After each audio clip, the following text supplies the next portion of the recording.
1 John 3:11-13 says this: "This is the message you have heard from the beginning. We should love one another.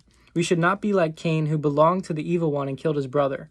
And why did he kill him? Because Cain had been doing what was evil, and his brother had been doing what was righteous. Don't be surprised, dear brothers and sisters, if the world hates you." Now, what it says is 1 John writes this: this is the message you have heard from the beginning. We should love one another.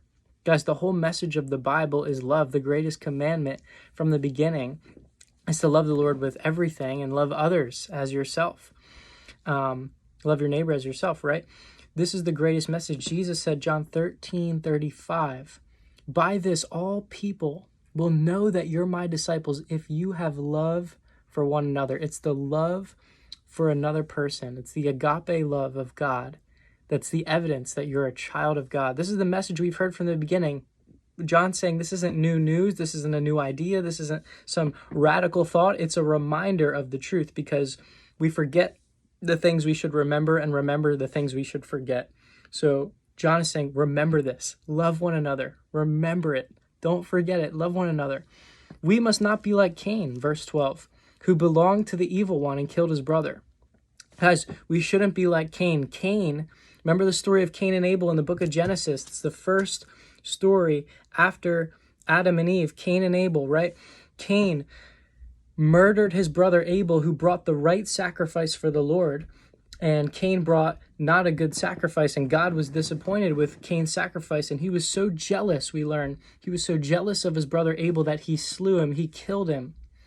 And the reason he killed him was jealousy. And the Bible says we should not be like Cain, who belonged to the evil one and killed his brother. Why did he kill him? Because Cain had been doing what was evil and his brother had been doing what was righteous. Guys, the truth is, when people are doing righteous things, it convicts those who are living in sin. And it frustrates them. It makes them jealous. It makes them upset, because when we walk in the light, what it does is it exposes the darkness of people's lives. That's why Jesus says and calls us to walk in the light, because as we walk in the light as Christians, we're called the light of the world. As we walk in the light, it exposes the darkness. So we also need to be on guard, though, of being jealous and angry towards others. And then it says, don't be surprised, dear brothers and sisters, if the world hates you. This is a connection to John chapter 15, where Jesus said, they hated me, they're going to hate you.